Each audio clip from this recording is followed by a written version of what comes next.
Hello students, welcome all. I am Mrs. Sarla, an assistant professor of Dr. Viren Saroop Institute of Professional Studies, Kanpur. In the last lecture, I discussed about social interaction model and from which family I discussed about group investigation model of John Dewey. Today I am going to discuss about advanced organizer model from information processing family model. As I am saying again and again, this unit is very important, so listen carefully everyone. After this video lectures, अगर आपको कुछ भी ऐसा नहीं समझ में आ रहा है तो मैं एक ऑनलाइन क्लास भी ले लूँगी, जिसमें कोई भी डाउट्स होंगे तो उसको क्लियर कर लेंगे. Okay, let's start the topic. Advance organiser model. Advance organiser model was given by David Ausubel. David Ausubel एक मनोवैज्ञानिक थे, एक एजुकेशनिस्ट थे. उन्होंने 1963 में वर्बल लर्निंग और इंफॉर्मेशन प्रोसेसिंग को एक बेस माना था. उसके बाद उन्होंने अपना ये मॉडल दिया, क्योंकि ये जो डेविड आशुबेल थे वे ये चाहते थे, वे मानते थे कि स्टूडेंट को कुछ भी अगर हमें सिखाना है, कुछ भी हमें लर्निंग करने के लिए उनको एक तरह से मतलब हमें कुछ कंटेंट देना है तो वो एक सिस्टमेटिक वे में हो, वो सुव्यवस्थित हो, वो संगठित हो, उसको इस तरह से प्रेजेंट किया जाए ताकि उसमें कुछ नया ऐड ऑन करके बच्चा ठीक से लर्निंग कर सके. He was an American educational psychologist. वो एक अमेरिकन थे और एजुकेशनल साइकोलॉजिस्ट थे. उनका जो प्राइमरी कंसर्न था वो यही था, he wanted to help the teachers so that they can organize and convey large amount of information. जो एक डाटा वो देना चाह रहा है, जो कंटेंट देना चाह रहा है, वो इस तरह से ऑर्गेनाइज्ड वे में स्टूडेंट्स को दें ताकि जो स्टूडेंट्स हैं उसको वो एक मीनिंगफुल एंड एफिशिएंट वे में लें. It is of information processing model family. जैसे मैंने आपको बताया, मेजर चीज़ें आपसे ऑब्जेक्टिव में यही पूछी जाएंगी कि एडवांस ऑर्गेनाइजेशन मॉडल किसने दिया है. डेविड आशुबेल ने दिया है. डेविड आशुबेल ने कौन सा मॉडल दिया है, एडवांस ऑर्गेनाइजर मॉडल दिया है, किस फैमिली से ये लिया गया है और वो किससे इन्फ्लुएंस्ड होके उन्होंने ये लिया. मतलब इस तरह के छोटे छोटे क्वेश्चन आएंगे, बहुत डीप इसमें नहीं आएंगे. डीप इसलिए पढ़ना पड़ता है कि वो बीच से कुछ भी ज़रूरी पॉइंट निकाल के पूछ सकते हैं. Ausubel was influenced by the teaching of Jean पियाजे. जीन पियाजे आपने साइकोलॉजी में सेमेस्टर 1 में पढ़ा था. उसकी डेवलपमेंट की जो थ्योरी थी, कॉग्निटिव डेवलपमेंट की, ये भी वही बता रहे हैं. ये उनसे बहुत ज़्यादा प्रभावित थे, इन्फ्लुएंस्ड थे, और जो उन्होंने स्कीमा को लेकर जो भी चीज़ें बताई कि स्कीमा क्या होता है, एक तरह का कुछ किसी भी कॉन्सेप्ट को लेके, किसी भी ऑब्जेक्ट को लेके एक हम मेंटल सेट बना लेते हैं कि ये चीज़ होती है, उसको एक सेट कर लेते हैं, एक मेंटल स्ट्रक्चर बन जाता है किसी भी ऑब्जेक्ट के लिए. उसी चीज़ को ही उन्होंने आगे कन्वे करते हुए इसको आगे बढ़ाया, उनसे इन्फ्लुएंस्ड होके कि जो भी हमारे माइंड में पहले से किसी भी ऑब्जेक्ट को लेकर मेरी एक नॉलेज है, उसके साथ यानी कि जो प्री नॉलेज होती है, प्रीवियस नॉलेज होती है, जो पूर्व ज्ञान होता है, उसके साथ एक न्यू नॉलेज, नवीन ज्ञान को जोड़ के अच्छी तरह से उसमें एक तालमेल बिठाया जाए. और वो तभी संभव है जो प्री नॉलेज है वो एक सिस्टमेटिक वे में है, एक ऑर्गेनाइज्ड वे में है, यानी कि वो संज्ञानात्मक जो संरचना हमारे माइंड में है पहले से, उसको मजबूत करना चाहते थे, उसमें और भी न्यू इन्फॉर्मेशन जोड़ने के साथ में. Okay. According to Aschubel, whether the material is meaningful or not depends more on the preparation of the learner and on the organization of the material then it depends on the method of presentation. अगर वो material meaningful नहीं है और learner ने organized way में उसको prepare नहीं किया है तो उसको new information connect करना मुश्किल हो जाता है। अब मैं आपको आगे बताऊंगी कि मीनिंगफुल इन्फॉर्मेशन से इनका क्या मतलब है, जो बार बार ये शब्द यूज़ कर रहे हैं। मीनिंगफुल लर्निंग क्या होती है एक्चुअल में? To learn meaningfully individuals must relate new knowledge to relevant concept they already know. उनको मीनिंगफुल सार्थक, मीनिंगफुल का मतलब होता है सार्थक, कोई भी इंफॉर्मेशन, कोई भी डाटा, कोई भी सूचना तभी सार्थक सिद्ध होती है जब हम उसे पूर्व ज्ञान के साथ जोड़ सकें। और पूर्व ज्ञान के साथ हम तभी जोड़ पाएंगे जब वो कॉन्सेप्ट जो हैं वो रिलेवेंट होंगे, हमारे माइंड में ऑर्गेनाइज्ड होंगे, वो सार्थक होंगे। New knowledge must interact with the learners knowledge structure. उसकी संज्ञानात्मक संरचना से वो इंटरेक्ट होती है। न्यू संरचना, जो न्यू नॉलेज होती है, नई सूचना होती है, न्यू इन्फॉर्मेशन होती है। ओके, तो आसुबेल का ये मानना था कि अगर हमें इफेक्टिव लर्निंग चाहिए तो एक टीचर को कंटेंट को या टॉपिक को इस तरह से सिस्टमैटिक वे में उनको प्रेजेंट करना चाहिए कि उनके लिए सीखना इजी गोइंग हो जाए, सहज हो जाए, सार्थक हो जाए, स्टेबल हो जाए। मीन्स जो स्टूडेंट है वो मूक बना ना बैठा रहे, आपका खाली लेक्चर सुनता रहे, ना ही वो रट्टाफिकेशन को बहुत ज़्यादा ही बल देते थे। और उन्होंने ये भी बताया कि टीचर को प्रेजेंट जो करते हैं मटेरियल, उसका जो मेथड है उसमें उनको मॉडिफिकेशन करना पड़ेगा, चेंजेस लाने पड़ेंगे, तभी जो टीचिंग लर्निंग प्रोसेस है वो एक हमारी रियल हो पाएगी, एक्टिव हो पाएगी, मीनिंगफुल हो पाएगी। और हर एक जो लर्नर है उसको सीखने के लिए एक ऐसा एनवायरनमेंट भी देना चाहिए जिससे वह पहले से जो उसका एक कॉग्निटिव स्ट्रक्चर माइंड में बना हुआ है, तो उसको जब एनवायरनमेंट ऐसा मिलता है तो वो न्यू नॉलेज को जल्दी ही आत्मसात करता है, वो रुचि लेता है उसको लेने में। और वो तालमेल तभी बिठाया जा सकता है जब जो लर्निंग मटेरियल हम उनके आगे प्रेजेंट कर रहे हैं वो एक ऑर्गेनाइज्ड वे में, सिस्टमैटिक वे में हो, और जो पहले से हो वो भी एक ऑर्गेनाइज्ड हो। यानी कि to strengthen the cognitive structure of the learner, actually वो ये चाहते थे। ओके, आगे देखते हैं। This theory of meaningful verbal learning deals with 3 concern. जो इस मीनिंगफुल वर्बल लर्निंग की बात हम कर रहे हैं, उन्होंने 3 चीज़ें इसमें बताई कि क्या मीनिंगफुल हो सकता है। How knowledge is organized, knowledge को किस तरीके से ऑर्गेनाइज्ड किया जाए, जो आपके पास नॉलेज है पहले से उसको किस तरीके से व्यवस्थित किया जाए। यानी कि अगर हम बिल्कुल एक छोटे बच्चे को लेकर चलें बाद में, तो इन्होंने जो इनका ये मॉडल है वो तो 9th grade student, secondary level के स्टूडेंट्स के लिए मतलब बहुत ज़्यादा फेमस हुआ। बट अगर हम एक छोटे बच्चे की नॉलेज को लेके चलें, कैसे ऑर्गेनाइज्ड होगा कि टीचर्स स्टार्टिंग में उसको ABCD स्टार्ट करता है तो A to Z तक एक साथ नहीं सिखाता है। जैसे A to E ले लिया, A to D ले लिया, तो उसको अगर मैंने सिस्टमैटिक वे में उसने माइंड में नहीं रखा या मैंने नहीं सिखाया, A के बाद B आता है, B के बाद C आता है, C के बाद D, एक स्ट्रक्चर्ड वे में एक चेन के रूप में हम चल रहे हैं। अगर हम उसको नहीं लेते हैं उस चेन के रूप में, तो कहना चाहिए कि लर्निंग जो होती है स्टेबल नहीं होती है। उसको ये नहीं समझ में आता है कि D किसके बाद आता है या C किसके पहले आता है।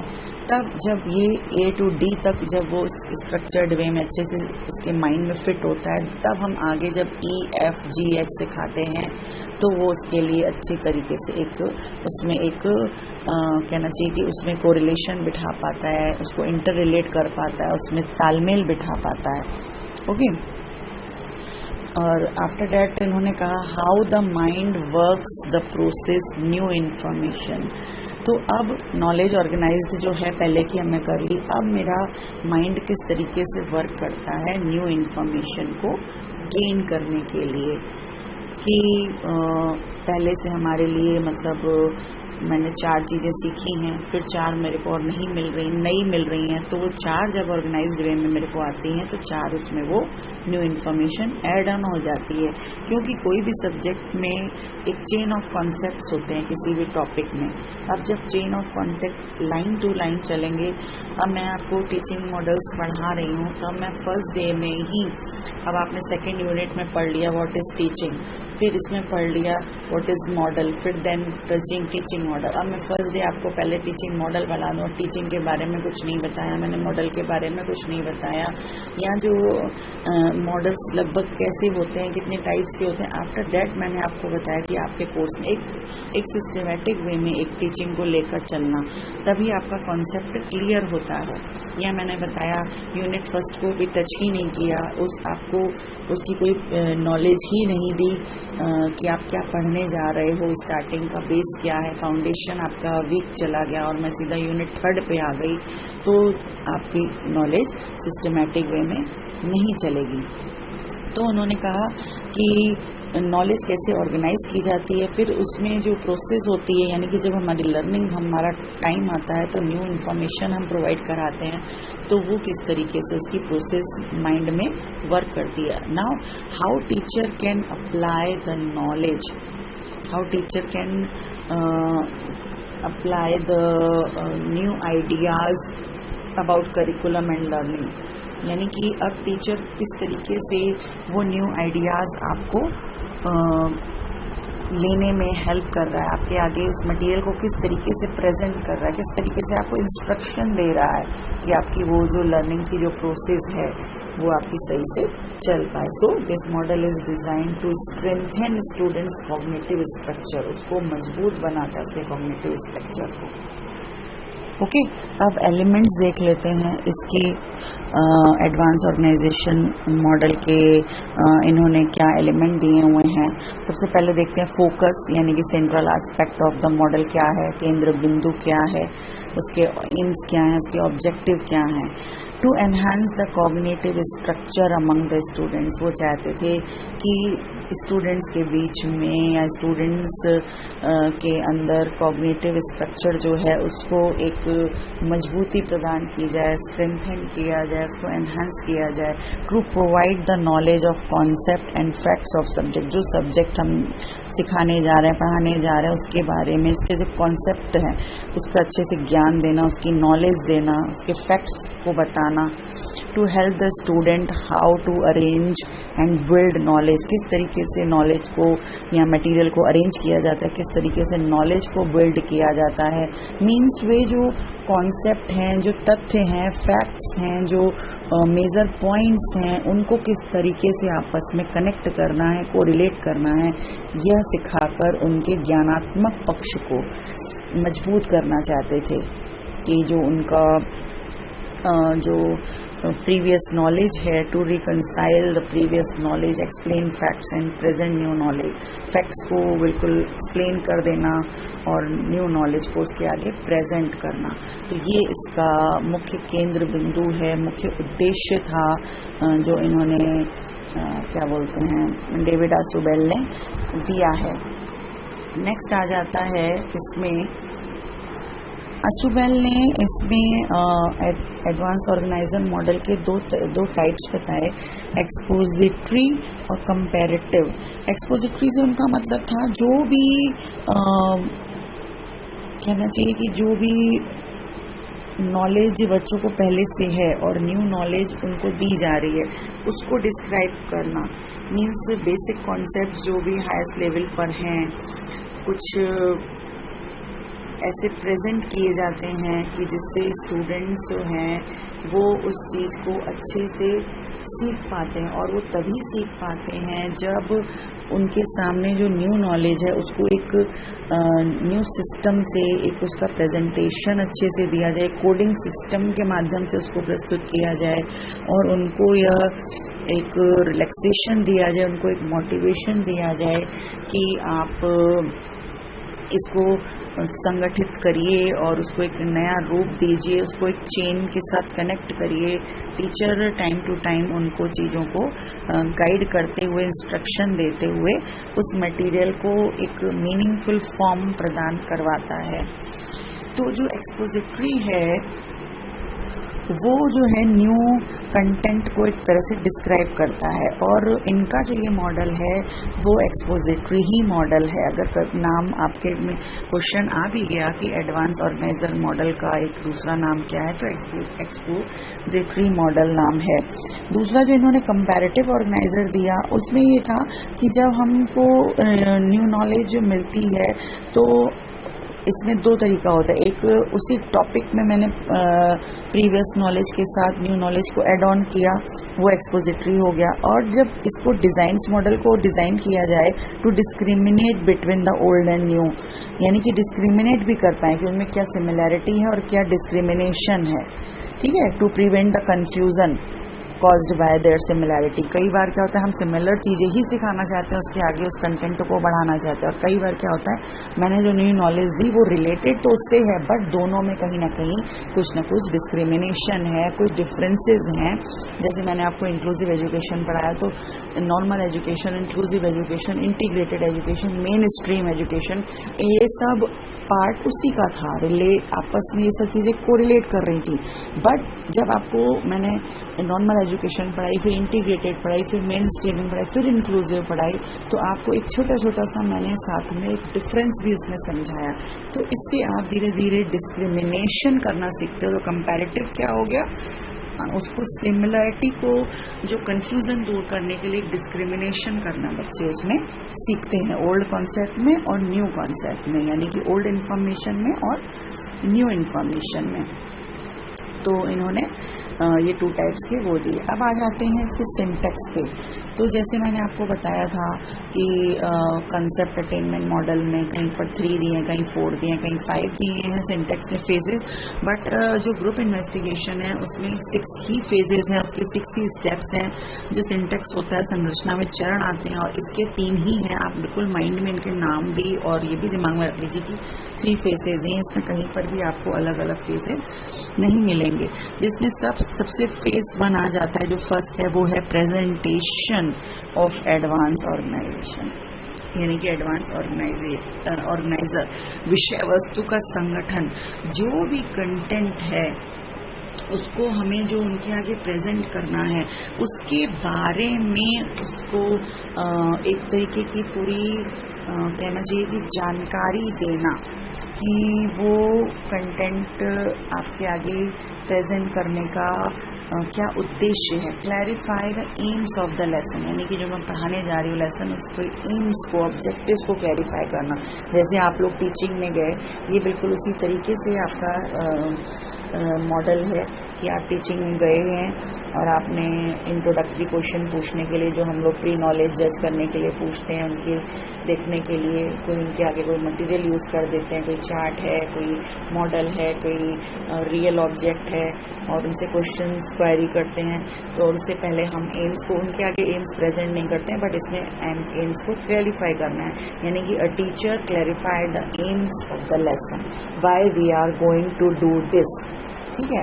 एक्सप्लेन द प्रोसेस, उनके आगे प्रोसेस को एक्सप्लेन करना है कि हम अब आगे क्या करने जाएं, यानी कि प्रेजेंट ऑर्गेनाइजर, इनका मतलब है प्रेजेंटेशन और एडवांस ऑर्गेनाइजर में एम्स बताना, उनको बताना कि हम ये क्या करने जा रहे हैं, उनको प्रोसेस एक्सप्लेन करना। Prompt awareness of learners relevant knowledge and experience, उनके आगे जो उनको अवेयर करना है कि अब जो सिखाने जा रहे हैं या जो आप करने जा रहे हो उससे रेलिवेंट नॉलेज आपको मिलेगी।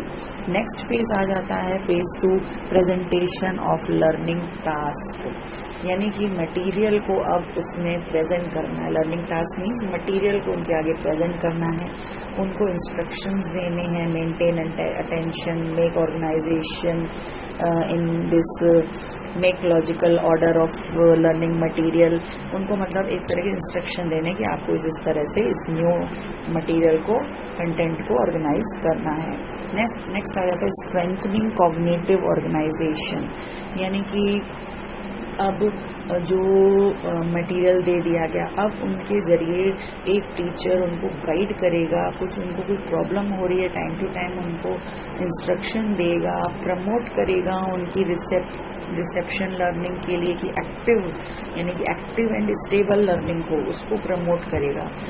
Use principles of integrative reconciliation, यानी कि उनको कहीं ना कहीं पे कोई प्रॉब्लम आ रही है तो उनके समाधान के लिए कोई नियम सिद्धांत को यूज़ करना है, तो इस तरीके से उनको सारा सहायता करेगा टीचर कि वो जो टास्क दिया जा रहा है वो किस तरीके से न्यू नॉलेज को ठीक से अर्जित कर सके, आत्मसात कर सके। ठीक है।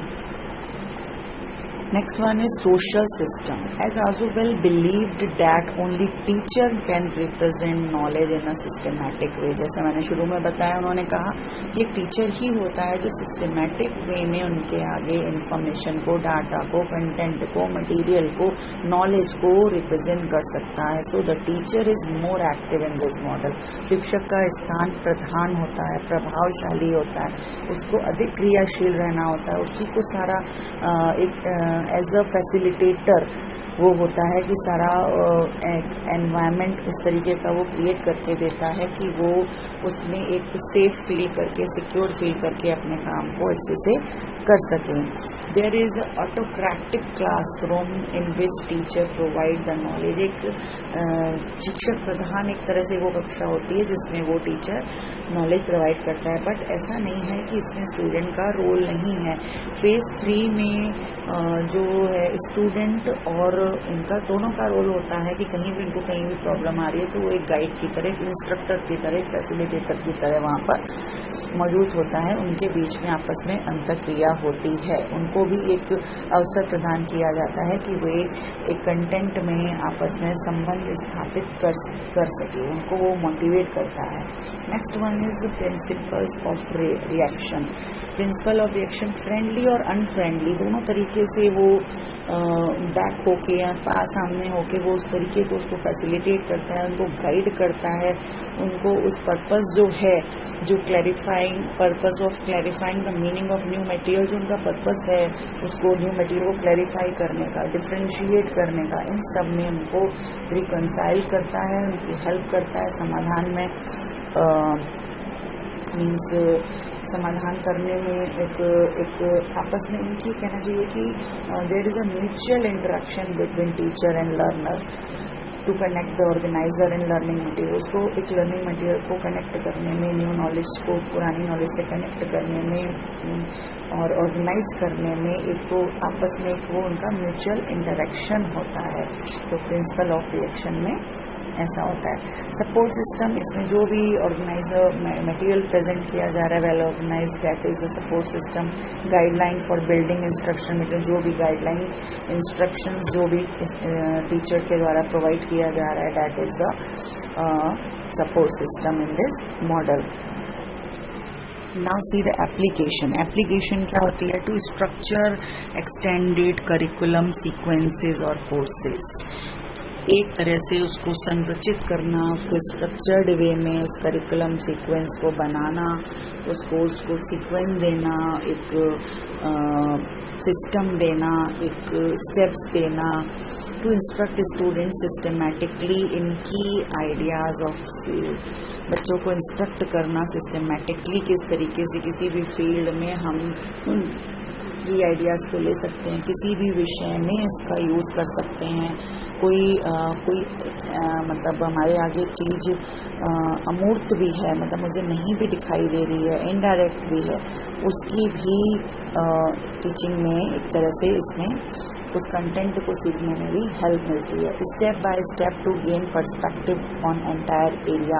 स्टेप बाय स्टेप चलते हैं पूरा पर्सपेक्टिव देखने के लिए उस एंटायर एरिया में, पूरे ही एक जो इन्फॉर्मेशन हमें मिली है उससे हमें गेन करने में हेल्प मिलती है to teach skills of effective reception learning. हमारी स्किल को स्ट्रॉन्ग करता है, जो रिसेप्शन वाली जो एक स्किल होती है, एक रिसेप्टिव लर्निंग होती है, जो हम एक तरीके से एक चीज़ को एक्सेप्ट करते हैं, धारण करते हैं, सीखते हैं, मेमोराइज करते हैं, तो रिसेप्शन लर्निंग हमारी इफेक्टिव होती है। Critical thinking and cognitive reorganization. Critical thinking तो स्टार्टिंग से ही हम देख रहे हैं कि कॉग्निटिव थिंकिंग, क्रिटिकल थिंकिंग, ये सब हमारी स्किल्स को यानी कि ज्ञानात्मक पक्ष को हमारे मजबूत करता है। और जो भी कोई हायर हमारे कोई ऐसे एम्स होते हैं उसकी भी एक अचीवमेंट में हमारे हेल्पफुल होता है। कंटेंट को एक हमारा सिस्टमेटिक वे में, एक सीक्वेंस वे में कोरिलेट करने में एक हेल्पफुल होता है। Increase effectiveness in reading and watching films. Apply independently to new learning.